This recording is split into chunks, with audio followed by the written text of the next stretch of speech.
Assalamualaikum Sobat Football United. Ringan amatiran ala gua, Ruben Amorim memberikan keterangan pers pernyataan terkait dengan hasil seri 1-1 menghadapi Arsenal, di mana pertandingannya menurut gua cukup sangat seru bahkan ya, karena ya banyak sekali hal-hal yang terjadi di lapangan, termasuk juga keadaan sebelum pertandingan di mana Arsenal lebih diunggulkan tentu saja, tapi Manchester United mampu memberikan perlawanan sengit bahkan nyaris menang.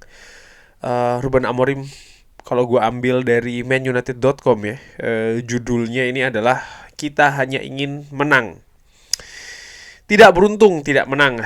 Kalau Anda melihat ke peluang-peluang, lalu Anda melihat pertandingan, Arsenal sebenarnya memiliki possession yang lebih banyak, tapi kita ingin bermain dengan low block, dengan sebuah low block.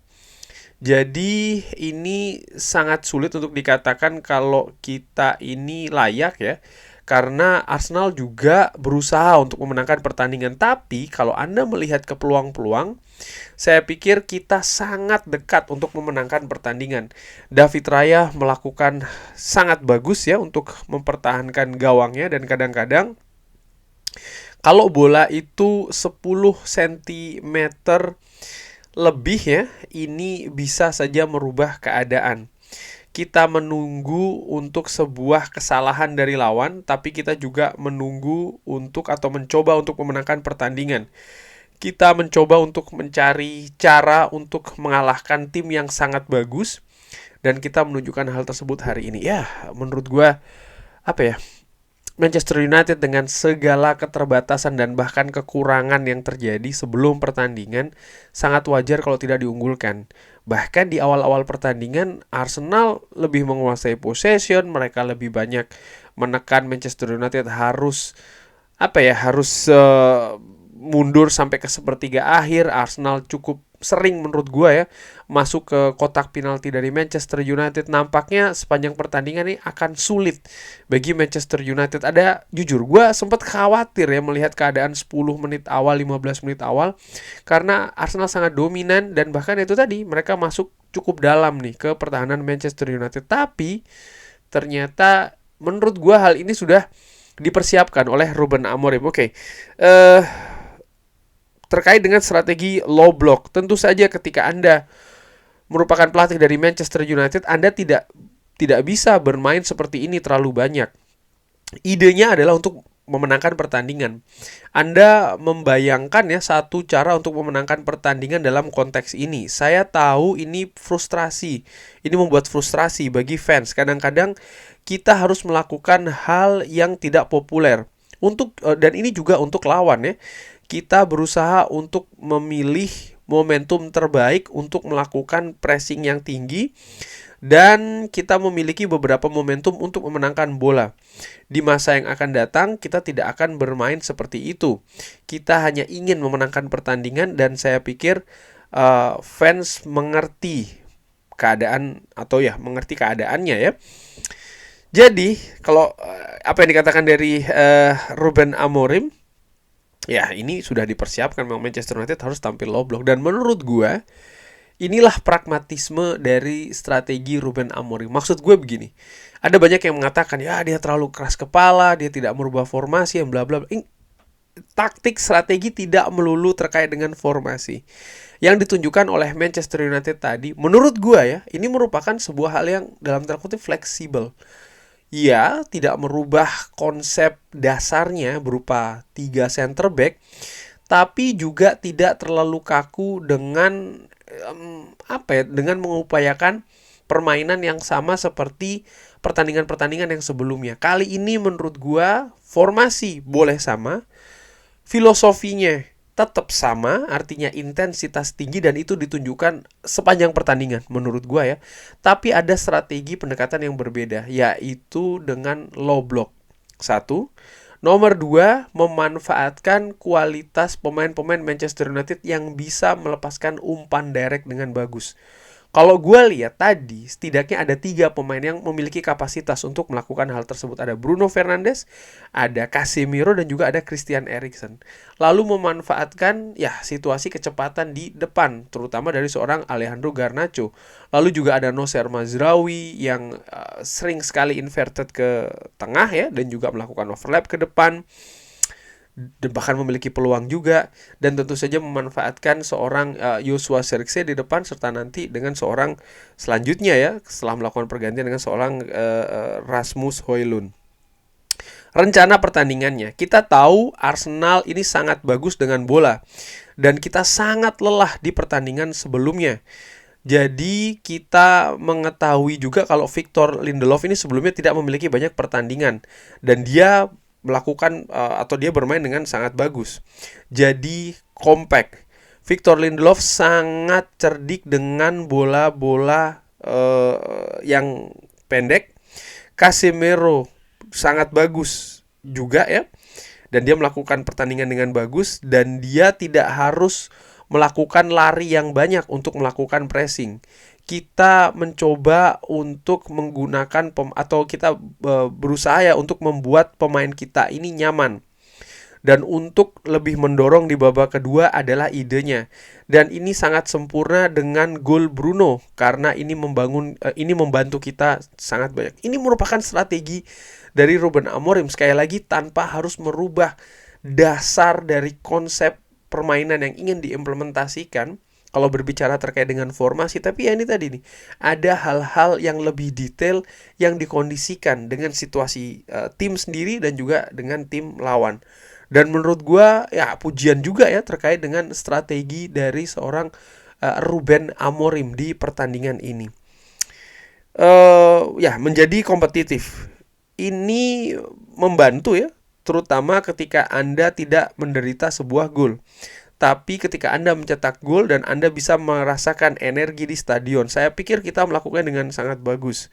Di waktu kali ini kita berusaha untuk memenangkan pertandingan dan juga menjadi kompak. Kadang-kadang kita sangat dekat untuk mencetak gol kedua pada akhirnya. Saya pikir kita sangat kompetitif, para pemain lelah, tapi kita mendorong ke depan dan kita memiliki beberapa situasi untuk memenangkan pertandingan. Saya sangat menikmatinya karena kita tidak hanya fokus ya terkait dengan hasil di periode kali ini. Saya ingin melihat hal yang berbeda. Jadi saya sangat menikmati para pemain yang sangat ingin memenangkan pertandingan dan tidak hanya mengambil poin ya.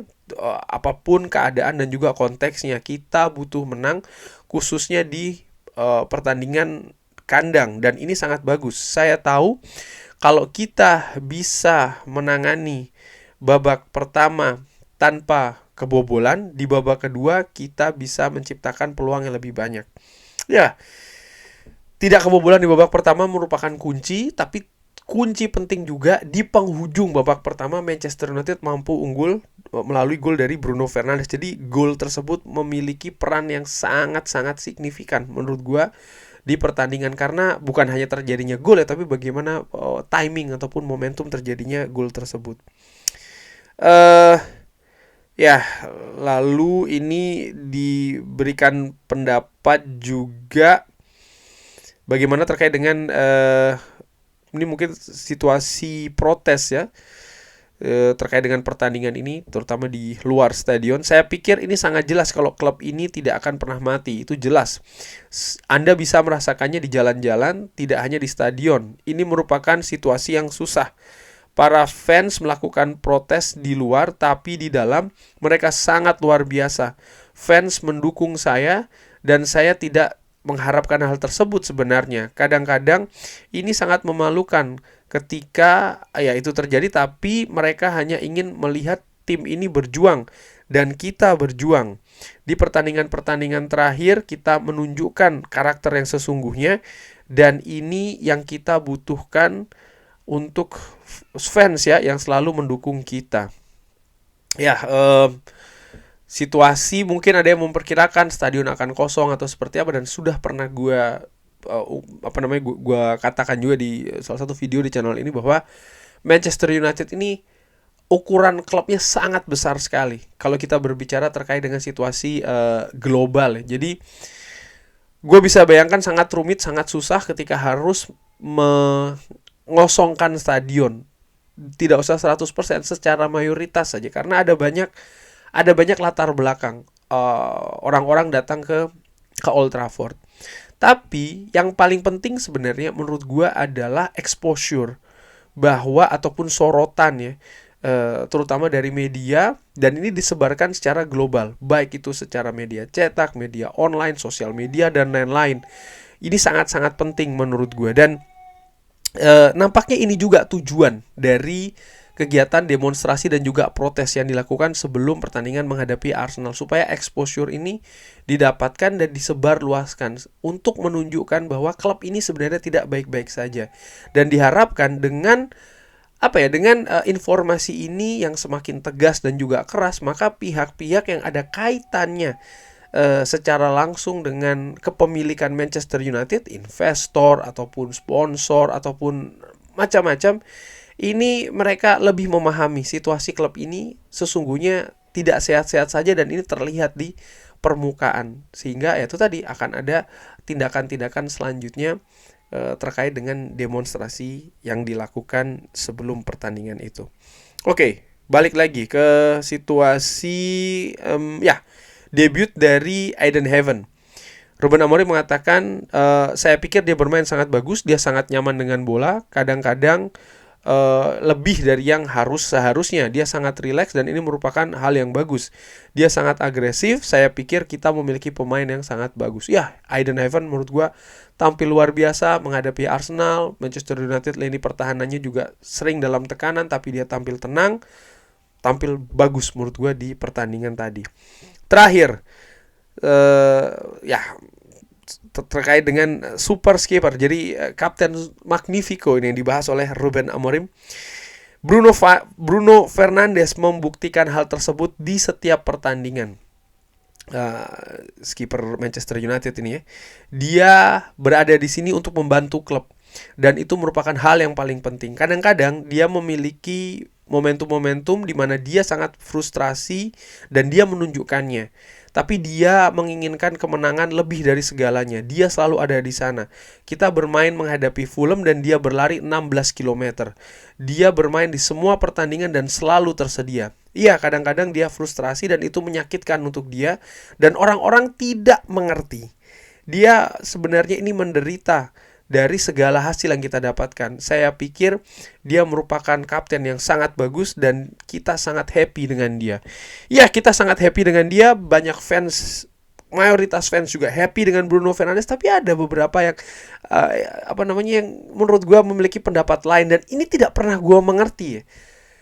Bruno Fernandes semenjak hadir di Manchester United, kontribusinya sangat fantastis, sangat luar biasa. Jadi pendapat-pendapat yang mengatakan dia egois, dia pengkhianat, dia macam-macam, gue heran bagaimana mungkin penilaian ini bisa terjadi. Apa pertandingan yang dilihat tidak sama? Apa angka kontribusi data yang dilihat juga tidak sama? Artinya dengan yang gue saksikan paling tidak, ataupun fans lain saksikan ya. Karena menurut gue, kita berbicara musim ini saja, tanpa Bruno Fernandes, jelas Manchester United tidak berada di posisi ini. Ini jelas. Gue tidak ingin mengatakan no debat ya, karena tuh kesannya kayak ingin terlalu mendominasi. Tapi menurut gue jelas angkanya ada gitu. Bisa dilihat tanpa kontribusi gol assist dari Bruno Fernandes, itu yang secara langsung Manchester United tidak akan berada di posisi ini. Jauh lebih tenggelam lagi. Apalagi kalau kita berbicara misalnya terkait dengan kreativitas yang ada, angka-angka created chances ya kan, lalu juga key passes, banyak hal menurut gue. Iya, tidak semua pertandingan Manchester United Bruno Fernandes bisa tampil bagus. Ada satu yang gue ingat dan gue saksikan secara langsung ketika menghadapi Wolves di Molinho. Tapi lebih banyak lagi menurut gue pertandingan di mana dia memiliki peran yang sangat signifikan. Walaupun demikian, menurut gue, bagaimanapun juga, sepak bola itu adalah permainan tim. Jadi walaupun Bruno Fernandes katakan ada bermain bagus, tapi rekan-rekan yang lain tidak bermain bagus, katakanlah seperti itu, mungkin hasil tidak bisa didapat secara maksimal. Dan itu menggambarkan saat ini ya, bagaimana Manchester United sebenarnya. Jadi eh secara kolektif ini tidak bagus Manchester United, tapi ada individu-individu yang tampil bagus. Salah satunya ya Bruno Fernandes ini menurut gue, dan dia bisa tampil seperti ini secara konsisten. Fantastis. Jadi bukan hanya gue. Kalau mungkin ada beberapa yang mengatakan ya gue terlalu membela segala macam. No. Kenyataan seperti itu, dan yang mengatakan itu bukan cuma gue. Ruben Amorim mengatakan seperti itu. Beberapa pundit juga mengatakan seperti itu. Media pun juga seperti itu. Ya mungkin ada yang pundit yang tidak, seperti kayak legenda siapa namanya, Roy Keane ya kan. Tapi menurut gue Roy Keane memiliki standar yang berbeda. Dia memiliki standar seperti di periodenya ya. Pada saat itu memang Manchester United sangat tinggi sekali standar. Tapi saat ini, terutama 10-11 tahun belakangan ini, Manchester United bukanlah Manchester United yang sama yang ada pada periode dari Roy Keane ya. Dan ini menurut gue sangat-sangat berbeda. Ada sebuah statistik ya, angka juga, keterangan ini yang ingin gua bahas. Jadi ini gua kutip dari statement Dave. Jadi semenjak awal musim 2020, semenjak awal 2020-2021, Bruno Fernandes telah ikut lebih dari 94 gol. Dan ini lebih dari gelandang manapun di Eropa di 5 liga besar. Fantastis. Magnifico. Kurang lebih seperti itu. Terima kasih sudah menyaksikan. Jangan lupa like, share, dan juga subscribe. Assalamualaikum warahmatullahi wabarakatuh. Thank you.